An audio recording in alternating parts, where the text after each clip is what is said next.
हरियाणा में हर तरफ यही आज के दिन उत्साह नज़र आ रहा है आम नागरिक में, आम वोटर में, कि अब उन्हें बदलाव चाहिए और कांग्रेस की सरकार चाहिए। कांग्रेस मजबूत है और मैं कांग्रेस पार्टी की फुट सोल्जर हूँ, सिपाही हूँ। देखो ये सब बातें होती हैं लेकिन फैसला हमारी हाईकमान करती है। कांग्रेस को तो हरियाणा की जनता ऐसे ही उखाड़ के फेंकना चाह रही है जिस प्रकार से नशे के पौधों को उखाड़ के जलाया जाता है। कांग्रेस के पूर्व मुख्यमंत्री भूपेंद्र सिंह हुड्डा के बेटे की जो सबसे बड़ी नशे की खेप पकड़ी गई है, उसके साथ तस्वीरें छपी हैं और उसके साथ उसके गहरे संबंध बताए जा रहे हैं। तो हरियाणा के लोग हरियाणा को नशे के सौदागरों के हाथ में कभी नहीं सौंपेंगे।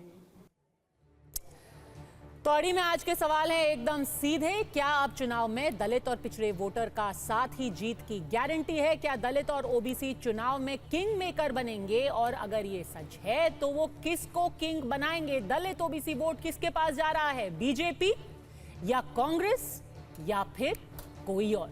प्रेम शुक्ला, प्रवक्ता भारतीय जनता पार्टी के, हमारे साथ जुड़ गए हैं। नेता कांग्रेस के वरुण पुरोहित, हर्षवर्धन त्रिपाठी थोड़ी देर में हमारे साथ जुड़ेंगे। वरिष्ठ पत्रकार जयशंकर गुप्ता हमारे साथ इस वक्त स्टूडियो में पहुंच चुके हैं। सबसे पहले आप ही से पूछना चाहूंगी, प्रेम शुक्ला जी, दलित वोट किसके पास जाने वाला है? आपके जो सबसे बड़े दलित फेस थे अशोक तंवर, आखिरी दिन कैंपेनिंग के, वो भी कांग्रेस के पाले में चले गए, तो अब उनके पास अब डबल बैरल गन हो गई है, कुमारी शैलजा और अशोक तंवर। देखिए, हमारे साथ सबका विकास, सबका विश्वास, सबका प्रयास के सूत्र पर हम काम करते हैं। तो अनुसूचित जाति के लोग भी हमारे साथ हैं, जनजाति के लोग भी हमारे साथ हैं, पिछड़े भी हमारे साथ हैं, अगड़े भी हमारे साथ हैं, सब हमारे साथ हैं। और किसी एक नेता के चले जाने से या एक नेता के आ जाने से ना तो वोट खत्म हो जाते हैं ना वोट बढ़ जाते हैं। अब ये सांकेतिक है। अशोक तंवर जी आम आदमी पार्टी में भी गए थे तो कौन सा आम आदमी पार्टी के वोट बढ़ गए थे? अशोक तंवर जी तृणमूल कांग्रेस पार्टी में भी गए थे, कौन से कांग्रेस के वोट बढ़े? जब भारतीय जनता पार्टी में आए थे तो भारतीय जनता पार्टी की कोई बहुत जो है बढ़त हो गई हो, ऐसा भी कोई दृश्य आप लोगों ने नहीं देखा। तो उनके चले जाने से भारतीय जनता पार्टी की झोली खाली हो जाएगी, ये कल्पना तो हो सकती, वास्तविकता नहीं।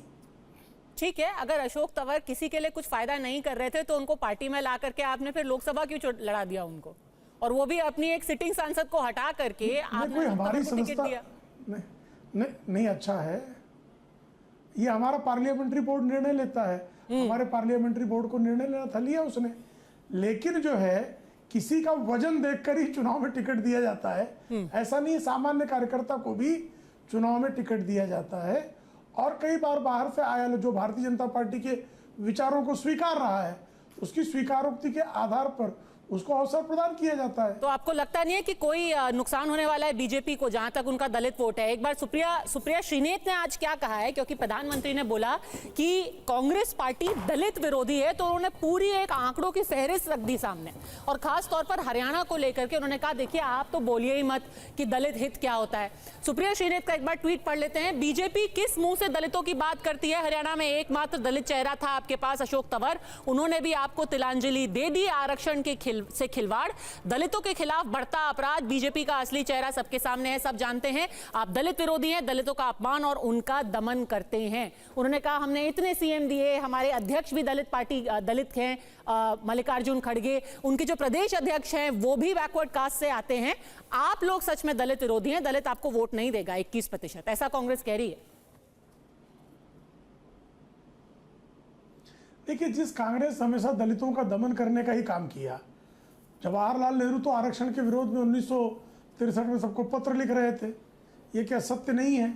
श्रीमती इंदिरा गांधी जो हैं वो कह रही थी कि मंडल आयोग की सिफारिशें लागू नहीं होनी चाहिए। श्रीमान राजीव गांधी मंडल आयोग की सिफारिशों को लागू होने के बाद संसद में खड़े होकर जिस तरह का भाषण दे रहे थे वो रिकॉर्ड पर है। पिछड़ा आयोग को जो है संवैधानिक दर्जा उन्होंने नहीं दिया। एक दलित को राष्ट्रपति बनाने की बात आई तो उसमें ईसाई को बना दिया दलित के नाम पर।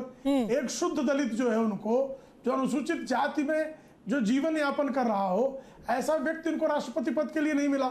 ईसाई जो बन गया था धर्मांतरित हो गया था, और जो धर्मांतरित हो गए वो अनुसूचित जाति जनजाति के नहीं रहेंगे। ये डॉक्टर बाबा साहब आम्बेडकर ने ये तय किया था।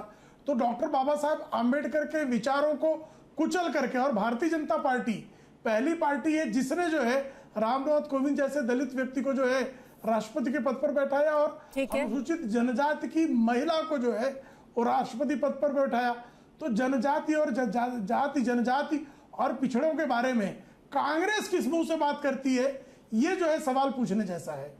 ठीक है, हाथी के दांत खाने के और दिखाने के कुछ और। वरुण पुरोहित जी, बार बार बीजेपी ने इस चुनाव कैंपेन में मिर्चपुर में जो दंगे हुए थे उनका उन्होंने उल्लेख किया था, और सबको याद है जब भूपेंद्र सिंह हुड्डा ही थे मुख्यमंत्री हरियाणा के, तो एक दलित बस्ती पर किस तरीके से हमला हुआ था, उसमें एक आदमी और उसकी बेटी जिंदा जला दिए गए थे।